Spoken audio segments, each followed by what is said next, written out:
Welcome back to D365 Shot First. I'm Charlie. This is Ben. Hi. And today we're going to talk about, I want to get into a few things. First of all, you've not been on the podcast before, so I want to introduce you, what you do, where you're from. There's a name for this, isn't there? When you say where someone's from with a name and... Introduction? Yeah, well, that's not what I think it's an abbreviation of like who, where, age. Something like ASL? That's the one. Right, okay. That's what I was thinking. That was something from chat windows back in the day, before you were born, Charlie. Yeah, that's what I was thinking. What was it called? I can't remember now. Some kind of chat software. My name's Ben. I live in Birmingham, and I'm a data architect, long-time software consultant. Work at Formus with Charlie. It's unfortunate for Ben to be here with me, but sometimes sacrifice is needed. People can always serve as a bad example. That's it. So today, we both wanted to talk about Ben mainly. I feel like this is a topic, I guess, probably with your experience that you're more into. Yeah. And have experienced maybe. Obviously not here. Yeah. And before we get onto the topic, it's seen from the outside, when Charlie's saying I'm experienced with this, which when you find out what it is, Yeah, as a consultant, I'd hope Ben hasn't had this. But Ben used to be an end user before he became a consultant. So what makes him such a good consultant is he understands the need and importance of a digital transformation, because he was on the side of a suffering transformation, we shall say. But effectively, we want to talk about digital transformations and why they fail. Potentially, use these points to prevent it failing or reduce the harm of a fail. Yeah. What would you determine a digital transformation that's failed is? What would be your factors to say this has not succeeded? So I think the first thing is if you don't get end user buy-in, if the end users either don't want to use the system or aren't comfortable using the system, that is a first point of failure. And secondly, the obvious one is that it doesn't do what it's supposed to do. So if you're putting new business through a system, for example, that doesn't work, and the new business team don't get an application, for example. So functionality doesn't work. Users don't want to use it. And quite often they are tied hand in hand, but not always. So I'm going to say quite often, I've experienced anyway in BC, not sure about C, because you do development as well as C, right? Yeah, so I'm a C consultant, or have been, but I write C# and JavaScript and extensions and stuff like that. So yeah, so it's very much from what I've seen with user buy-in and how it relates to that is quite often a lot of users don't want change, or perhaps users aren't as open to change because they've done something the same for 15 years. It's worked. Mm-hmm. The business has grown. Why do we need to suddenly change all our processes and change what we're doing? Do you ever find that, requirement-wise, it's tough for you? So I think what's important to do then is your understanding from a technical point of view, and is that you're trying to future-proof something, you're trying to bring it up to the 21st century. It might be the old thing's obsolete that people like using or like not using, or they might be stuck in their own ways. But a good thing to do is to try and think of a few things that are going to be quick wins for you to do, simple things that the end user is going to benefit from. A simpler way of recording something they've done, maybe. I'm struggling to think of an example right now. So that when they use it, you can do a show and tell. You can say to the end user, see this here that takes you an hour, this is going to take you 5 minutes now. And they'll say, oh, that's good. And if I use this system, I can do these little things that are wins for me. And then I can build them into my process. And that way you get them to use the system so they can save time there and adopt it. See, this is very something that we like to adopt, especially recently in the VC team, something that we've really fired on and we've really tried to stay snappy with is, I know the team have done it before, but I know from experience recently anyway, recency bias. As you say, you find pain points. For a lot of companies with BC, it'll be where they've got a CRM system where they might track sales and get customers in and get orders in. And then obviously they have an ERP system which isn't integrated at all. And then they have to just basically manually create one on CRM, and then they get to an ERP system, and then their finance team are then having to replicate the exact same order. We developed 4 or 5 flows that now essentially are quite quick to build. Within a week or two we can get it live. And it, like you said, it just saves them, every time they do an order might be 20 minutes. Mm-hmm. Now they don't have to do any of that. It's just it's automatically pushed to the other system. It's like you say, it's a great way to get user buy-in is to just eliminate those manual tasks that they hate doing. Reduce duplication of input, basically. Exactly. Yeah. But essentially find pain points and try and cure as many as possible quickly. Because if you can get user buy-in sooner rather than later. It's just better for the whole implementation. The thing is, those might be the quickest things to do as well in the whole implementation, and all the hard work is the stuff that the end user won't actually see. Exactly. And stuff they won't actually benefit from. It's more of a business benefit. Yeah, like future-proofing stuff and replacing obsolete, deprecated systems. So, and just a lot of the time, just having like audibility. Yeah. Which is for our system very important. I know you can turn it on and off, I think, and see like an audit trail. Yeah, you can do by table, by column, or just completely. Which is obviously very useful. But like you say, an end user might not ever see that. Yeah, it can be useful for them though. Okay. So another thing I wanted to talk about is we're talking about requirements and user buy-in. Yeah. A big topic of that, especially for your role in like requirements gathering, used to be a BA we spoke about earlier. Yeah, I did. About high-level staff, maybe your C-suite, your managerial roles versus the people actually that are going to use the system, and how you determine. Obviously, they'll give you what they want, and essentially they're signing the bill. So it's how you balance. How are you going to balance their requirements versus what you actually think is needed in the system? So I think quite often what happens is everyone starts off with good intentions, that they go to the end users spend time talking to the BAs, going through all the requirements, and you come out with some really good stuff at the beginning of the project. But you've got a sponsor who sometimes they want to make a statement with this project. They want to say, oh, I've delivered this piece of software, and have it on their CV almost, that they've sponsored this big project and they've done it in this amount of time. And I understand why they want to do that. And what happens is those end user requirements, maybe it is especially true on a big project, which is why we try and do things now in an agile way, because you're less likely to lose sight of what you're actually aiming at. But they go to the BAs. The BAs talk to the more senior people on the project, the decision makers.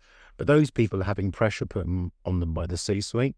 And the C-suite might change as well during the life of the project. So if someone comes in and might say, well, I don't want to use this technology, I want to use this other technology that I used to use in my old company, which obviously increases price on the project and might not even be suited for the requirements. So I guess in answer to your question for that first part, sometimes you can't influence what happens. I think when you're in our position, though, it's about trying to keep sight of the original requirements and almost ticking them off. It's a box ticking exercise and saying, I've done this, this, and this. You can't always do everything, but the compromises you do make is that you've got to say, well, what is my VIP, no, MVP, VIP here, as we're saying, the people making the decisions. The MVP, minimum viable product, you look at that and you get that out to end users. But at the same time, while you're doing that, you want to keep the end users involved. Sometimes, as I've had it as an end user, I've given requirements and 2 years later, I've got the product back with no communication, and it's totally different from what I was expecting. But if I'd been informed along the way, I could have given a little bit of input into the compromise that's being made, essentially. And then we could have come out with a product that actually would be useful for me, that I've got buy-in with, whilst also keeping the executives happy because they've got whatever, I don't want to say shiny, but it is to some extent. People like shiny reports and things that look nice, and things that are quick and easy to absorb, whereas the end user wants something that's intuitive, So it's about that trade-off. But I think keeping the end user involved is very important when you're changing their requirements throughout the project.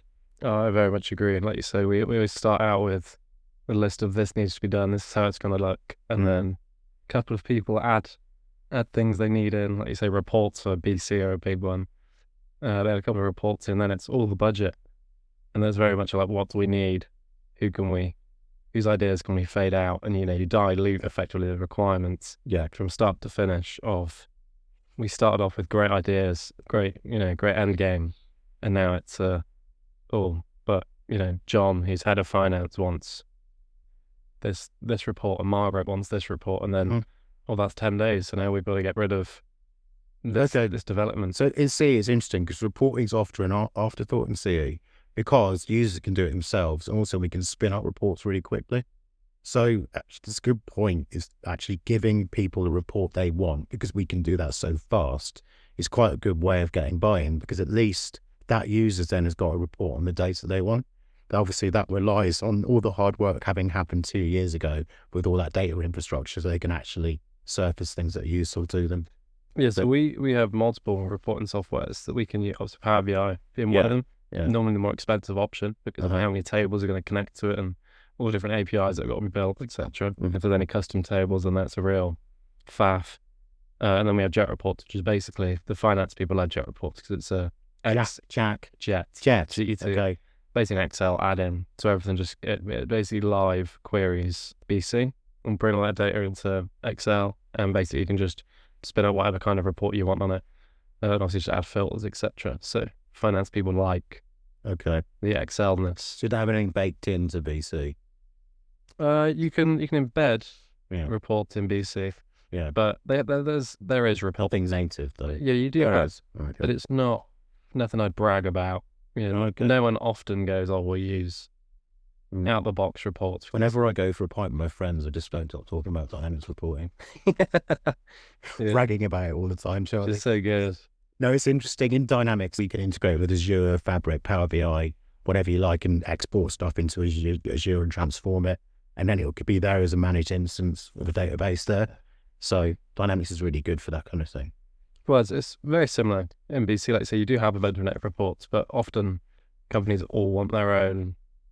They've all got very unique ways of reporting. So, like you said, all the standard reports you need for like HMRC and the profit and loss statements and things like that, it's all the basic ones are standard. But if you want the unique ones by like department by department or salesperson by salesperson, it's quite often one. Jet Reports is brilliant because it's, as I say, users can do it, so it's cheap because you can just train them, for a few days, and then from then on they can. Are those the non-shiny ones though?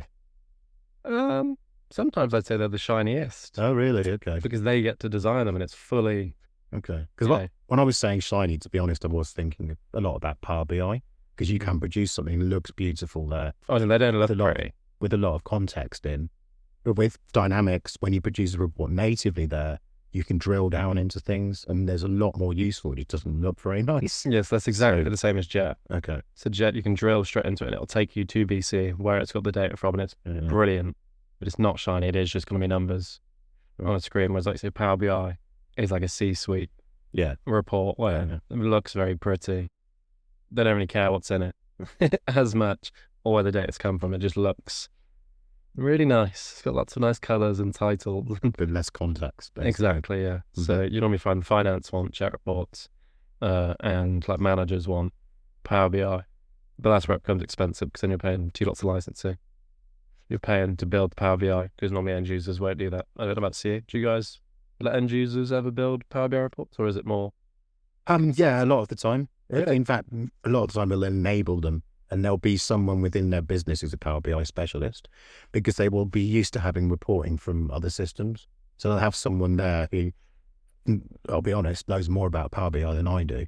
So I know the basics, so I know how to spin up reports and I of various different types and how to make a dashboard and how to deploy it.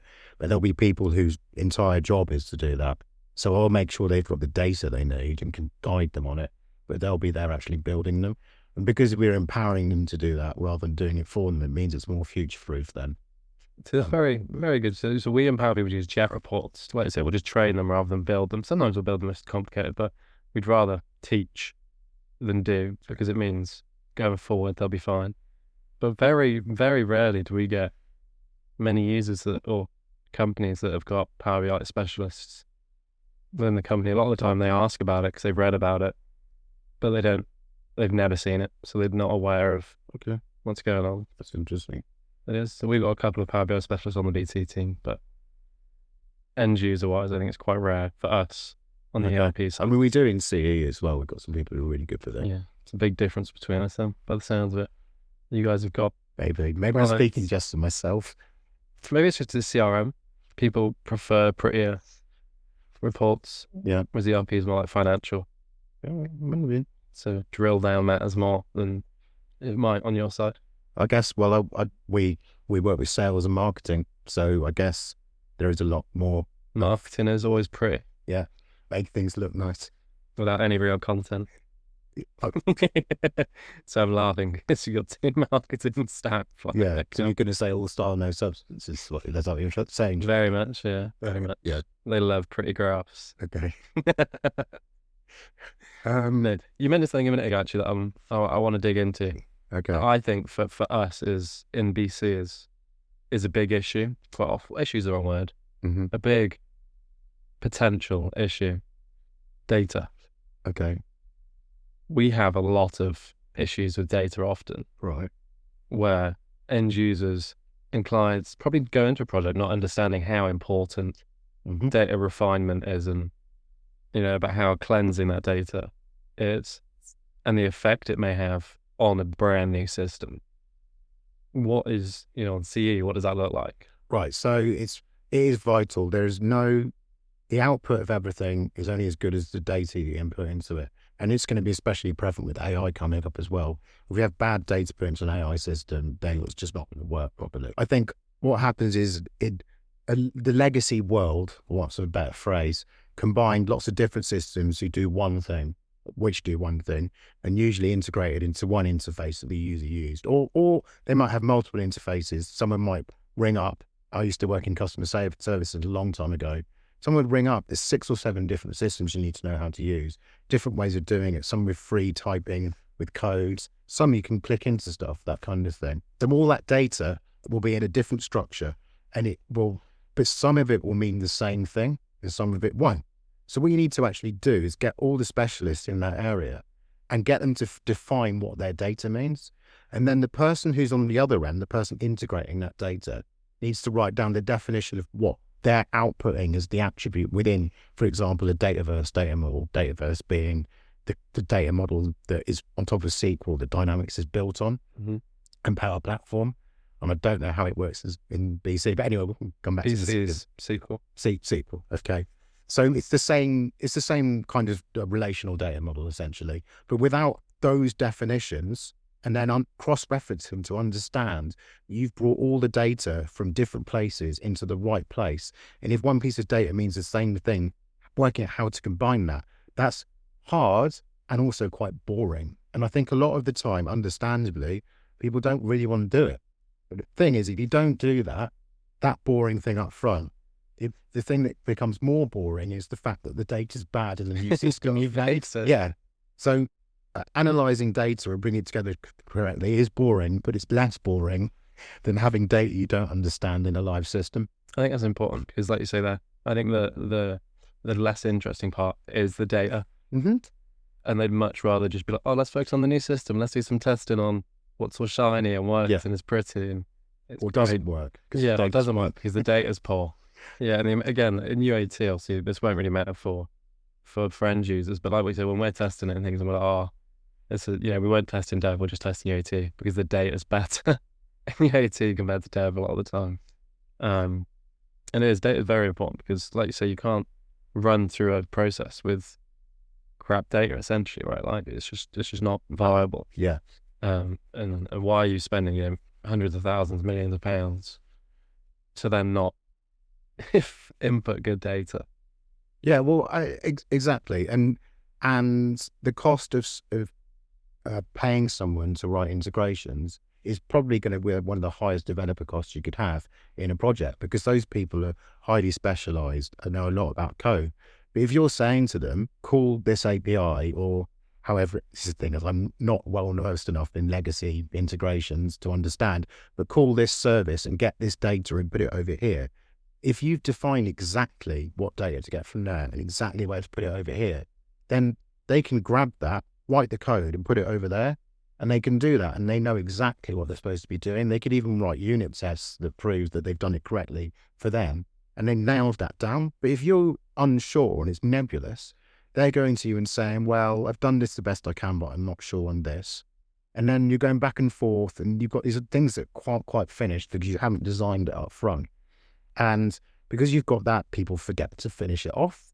Or I say forget, it just doesn't get done. It gets left as a backlog ticket or blocked and never gets done. And you get to the end of the project and you've got this stuff that hasn't been finished because no one's ever found the answer, because they're too busy going off designing what a screen's going to look like or designing a process because it's more interesting. And then that's where you get the bad data. and then it never gets fixed, or if it does, it costs a lot of money because you've got someone with that expertise going in and trying to rescue something that's already live on the fly and fixing it and possibly putting it in place. Then you might have to change your data model in the front end and move stuff around in a form. And then because you've already gone live, you're saying, well, I don't want this data anymore, but someone's input some stuff there, so I need to then migrate that somewhere else after the system's gone live, because you didn't do the design up front and find out all that data meant. Well, a massive cost to that too. Yeah. It's a very underrated cost, I think. A lot of the time, like, oh, we'll just change it. Yeah, we can do a change when we're live, or but when you're live, everything seems to be a lot more expensive. Once someone's put some data into a system, that becomes something that you have to know about and keep and understand the impact of removing, basically. I think this is important because, I probably should know this. Maybe I shouldn't self-confess, but essentially, I would understand. I don't think I've been in the industry long enough to understand how you measure this. But so when you start a project, do you quantify how you're going to measure the ROI of the project? Because obviously C-suite and a company, an entity as a whole want to know, we've invested, I don't know, £250,000 or we've invested £1 million in this. Mm-hmm. What return are we getting on that? How do you quantify the saving? So it depends what industry you're in, I guess. It could be a time saving or an increase in revenue from that level. So I'm not heavily involved with this kind of thing, but I'd imagine from a proposal point of view, if you want to take something to a project sponsor and say, I want £1 million, they're going to say, well, what's our current revenue and what's it going to be afterwards? And what cost savings do we get from this? And they're going to look at the increase in revenue versus cost saving and say, oh, actually over 3-4 years, I can make back that sponsorship money, go ahead. And then actually when the project goes live, you have the slightly nebulous task. Someone will, in the kind of business readiness or business acceptance team, I'm talking about big companies here, they'll say, oh, well, actually, we have saved this amount of time. We have done this. And their entire job will be measuring the success of projects. So that's how I see it at a high level from their point of view. From our perspective as a consultant, when you start out on a project like that, you might be, quite often we use Agile, and you'd be coming up with a definition of done. So a definition of done might be a tick box that you have written the code and it's been reviewed. You've actually written a spec or written acceptance criteria that means that someone can kind of have a look at what you've done. Because obviously you might do something different from the original requirements because it's Agile. Then it's been SAT tested, and potentially maybe you have a CIT test and CIT test and a SIT test and that kind of thing. And that's your definition of done. Then you go to the product owner and they say, yeah, I like that. And at that point you can say, right, I've hit my definition of done. I know this isn't ROI exactly, but that's from our level. That's kind of where we're looking at essentially. I guess you're right. So I guess ROI for us almost is they've specified they want all of this and this is going to provide them the ROI. Yeah. We've got to specify, are these 10 things done? Mm-hmm. And when they're done, we're like, well, that should quantify into a decent ROI for said company. And obviously, like you say, a lot of the time it's bringing things into the 21st century. So even if there is a direct ROI, it needed to be done at some point. Yeah, I suppose. So you're talking about deprecated systems and things like that. Yeah. Which is a harder sell. If you're working on an Agile team, especially if something's gone live, you've done before, you're working on like a product team. And you're releasing stuff every month or so, and you go to the sponsor and say, well, actually, for the next 6 months, we need to do this. What are we going to get out of it? Well, the system won't break. Okay, well, surely that's a given anyway. Well, no, it's not for these reasons. Trying to explain that it is a hard sell. So, but I think that's how they go about ROI. As best my answer was more from a user perspective, in that I think a successful measurable product is something that people actually end up using because you've delivered these user stories that actually meet this definition of done. It's interesting, I think. What do you do from BC World? Is it Agile mainly or? Yeah, so it starts off, well, I guess CE probably does too. You always start off with a desired location, essentially, where they'll go, we want to do this implementation because of X, Y, and Z. Right. X, Y, and Z then usually get turned into A, B, and C because, you go on site and you talk to users and, you actually see how it operates. Because as you know, right, like you'll go in, we can understand the technology, but this is, I think, your strength probably, and what makes you such a good consultant is you understand business well and how a business needs to operate and how that technology can then fit into the business. Whereas a lot of consultants may just understand the tech and just look at it from a tech point of view, whereas you should when it's kind of impossible to. But when you go and do a discovery, or, even just like an on-site day when you've done discovery, you kind of need to be technology agnostic, because you need to kind of understand what would be best for us. You don't want to go, we're implementing Dynamics now, this must be Dynamics, because, you could use things like Azure's Logic Apps, or, things that aren't sat directly in the technology you do. Yeah, so that's an interesting one, because the business might well have chosen you as the partner, and actually they've got to make the right decision first as well.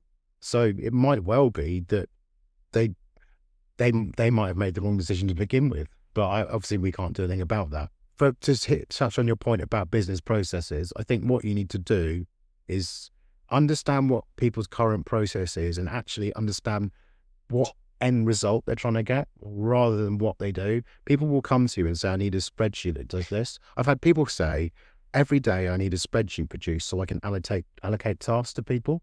And I said, well, in Dynamics, you can use queues, and all they need to do is look at their queue every day. And then the beauty of this is they go in and they write in the queue item what they've done and close that.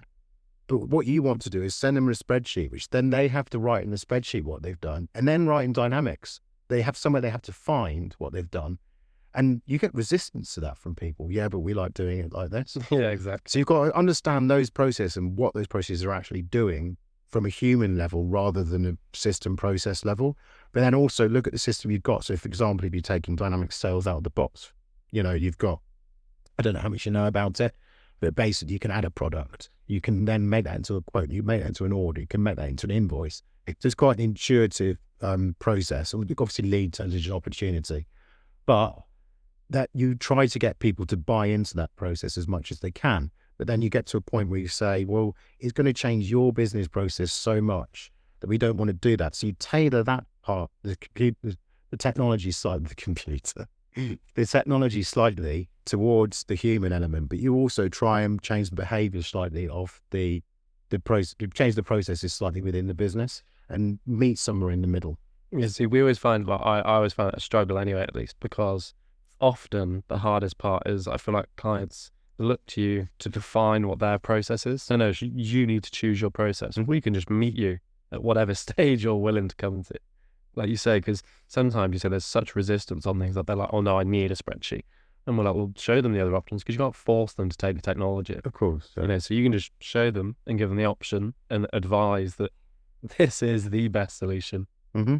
But at the end of the day, it is your choice. If you don't want to change, you're adamant and you're fixated on that, then we're not going to define your process. It is your business, your choice. Absolutely. So, and sometimes a spreadsheet is the right option, because you will have something where people say they want this data, and you'll say, what are you going to do with it? And they can't really explain, or they might say, we might do this with it, we might do that with it. So in that situation, you can create them a view in Dynamics that they can download, and they can go and do what they want with it, because actually you talk about the 80-20 rule.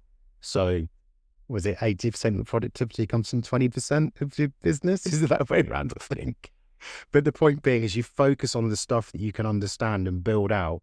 And if this requirement over here can be met simply with a view you've made in 5 minutes, and then actually you can just say, you go and do what you want with that data. Sometimes that is the right thing.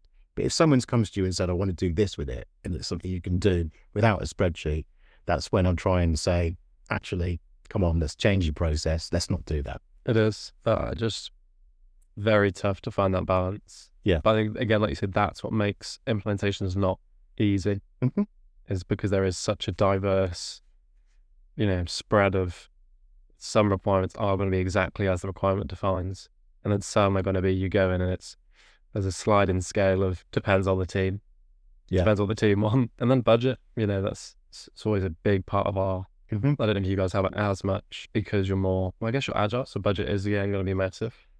Yes. So what happens, I find quite a lot, is that people go in, we were just talking about changing processes and adopting technology, is you get people from the business or BAs, people get seconded onto projects from businesses, and they're so well-meaning, have the best intentions in that they want to make everything's seamless. So if you could click through 2 screens, they want to make it one click. Yeah, I hear that all the time. If there is some duplicate entry, they want to make it no duplicate entry. And you say, well, this integration is going to take 5 days, and that process is used, once every month, but they want it all integrated. So you get the initial part of the project is done at such a high budget and is done to perfection, to the point where, when you're on the project, you're thinking, I'm almost sick of talking about this. This bit of the project over here, quite often the output, ironically, which I actually think is where you should start, because once you know what your output is, you can determine what the inputs are exactly. That quite often gets left. And so you end up rushing all this side. It doesn't get completed properly, and all the budget's been spent here. So when you're trying to do an MVP comparison end of the project, actually, you realize that you need to spend more than the budget to get a worse result than you were aiming for, because we spent so much time concentrating on this stuff at the beginning. I think that is always the case where the start, because you've got so much budget and you're doing like 5% burn through, and they're like, oh, that means we can do this. And it's like, well, yeah, but we've already scheduled your budget into these things. You can't then just start adding. If we've said our 5, I don't know how you guys do it. Ours is often broken down into like discoveries 4 days, integration 10 days, finance build or chart accounts 3 days. Things like we break it down into like very nominal. So that's stages. That's how we do a proposal. Yeah. Obviously, when you're in the project, you don't go, oh, you've overspent on this bit. You just get on with it and do it, or you do. Well, so it depends. Like sometimes we'll go, look, we've hit MVP. You've got half a day on that left. Because if you go over a little bit in one, if that happens in every single one, by the time you get to the end of a project, you're 25% over. So I guess in discovery you would, in requirements and everything. But I mean, actually, when you're in the project, integration versus front end versus data or whatever. Yeah, you're not just going to get halfway through and go, oh, well, we're not going to have time to finish that. Let's stop that there. And obviously the trade-off then at the end, how much more functionality, how much function you want to cut out compared to how much more money do you want to spend. And this is where the C-suite comes in. Yeah, this is often... Get it delivered now. Yeah, it's not done. Often what upsets me in a project is, like you say, you do such a good perfection start. Yeah. And you get towards the end and it's like, well, you're going to have to spend over, I don't know, maybe 10 grand over budget. And they're like, oh, well, what can we get rid of? And so, well, we've done amazing so far. Why are we not just spending the extra 10,000 to have a very, good solution that goes end to end as used as well? And they're like, oh, yeah, but... Is it not there? The money's not there for whatever reason. Well, yeah, that's it. And it's, sometimes it's painful because I guess a lot of time I hear you guys do fixed price rather than we're always on T&M. Okay. So for us, it's, we can do it, but it is going to cost, we can estimate it's going to cost an extra 10,000. Okay. I only understood I only found out what T&M meant. Really? So not really the person to ask, to be honest with you. But yeah, I have been in situations where you've got something that he's finishing and he just won't give you the budget, and you put something live, and I've had times where I've put stuff live I really don't like, and people have been fine with it because they don't actually understand what we haven't done. Yeah, what effect it's going to have having not finished it. Yeah. As you'd like. The difference it could have been. So also, I guess if you don't know what it could have done, then you're not going to miss it. Yeah. That's true. As a consultant, when you know what it could do, you're like, would have been nice to just spend an extra day or two polishing that off. Or you've written some code and you wake up the next day and go, you know what, I wish I'd done that differently because this would have been more efficient. This would have been a smoother process for this person. But you can't change it because you're done. And there's no reason for spending any longer on that ticket because you've used all the time and you've done something that works. And so you can't change it. All kinds of things like that. Yeah, but this is what makes it so hard to do a digital transformation. Is I think it's probably a bad statement, but I think it's very hard to succeed. But it can based on the definition. Some people, yeah, based on the definition, because I think there's always so much you look at and go, that could. I guess things can always be better. Yeah, I guess this is something that you learn more from experience. So I remember the first project I did, and put it live. And I did a smoke test, and I was so nervous about people using this. And then that kind of goes away over time. But you get more into this mindset of, I wish this would work better. I wish I hadn't done that. And then you get to a point where you just think, well, it's done now. It's past. I need to move on. And but that's the best way to be, because you've done that. If it needs improving on, people will come to you and say they want it improved. until that point you need to move on to something else. And actually, this is something that might be a measure of success, is that people don't ring you. Almost demoralizing at times, because you think you spent all this time on this job and then you finish, and the best result quite often is no one ever mentions it ever again. True. Because that means it works. We were talking earlier about good software being invisible, and that's a case in point. If you've made something that's good, it means that people don't even think about it. Either that, or they're not using it at all. It's so poor they don't even use it. Or so good they don't have to say it. Exactly. Yeah, I guess some other point of my career where I just look at things like, say, we'll finish it. You won't hear back, and I'm like, oh, but would have been nice to automate this, and this, because it would be more seamless. But just because I want to play with the technology. But also, next time that happens, you can think, last time I did this, I'm going to think about it like this time. Well, that's why I often want to go and improve it. It's because I'm like, well, it means next time it'll be better. If I do it now, I'll understand how to do it next time. Okay. But like you say, sometimes you have a budget to just go. I guess, unfortunately, for the person you've already done it for, the people who are actually really going to benefit is the next customer you have. Well, I think this is the case for everything. I think, your last customer, although they'll never be a last customer, will always be the best one you do, anyway, because you'll have learned the most on the way. Yeah, I guess there will be a last customer at some point when you retire. Think about that, yeah. I think it's a bit early to start thinking about retirement, but it's always on the mind. No. You going to retire? I hope so at some point. I don't know how we got onto this from what is my fault, so sorry. Don't apologise. Sorry. I'd say that would be a successful implementation. So actual implementation, the project of life? Yeah, exactly. So just a digital transformation form. So I think we should summarise, basically a successful transformation. I mean, this could be an obvious statement. Starts from the start.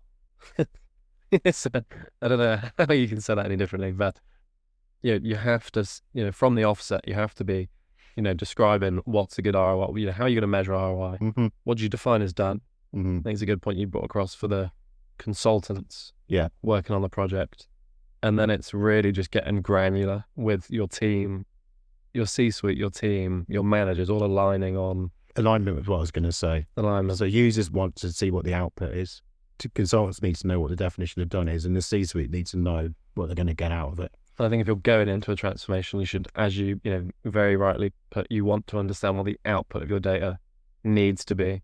Yeah. So you can understand what, a consultant needs to have input into the system. Otherwise, you're just, consuming space, and Dataverse space is extortionate.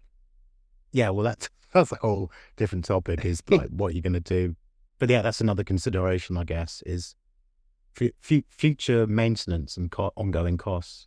I guess is something that could be built into the cost saving that you look at.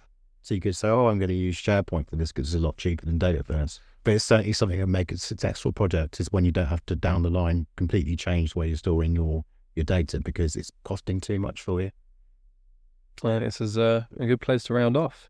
If you are interested in a digital transformation that won't fail, reach out to us and we'll be sure to do discovery or give you a successful implementation. We will, yeah.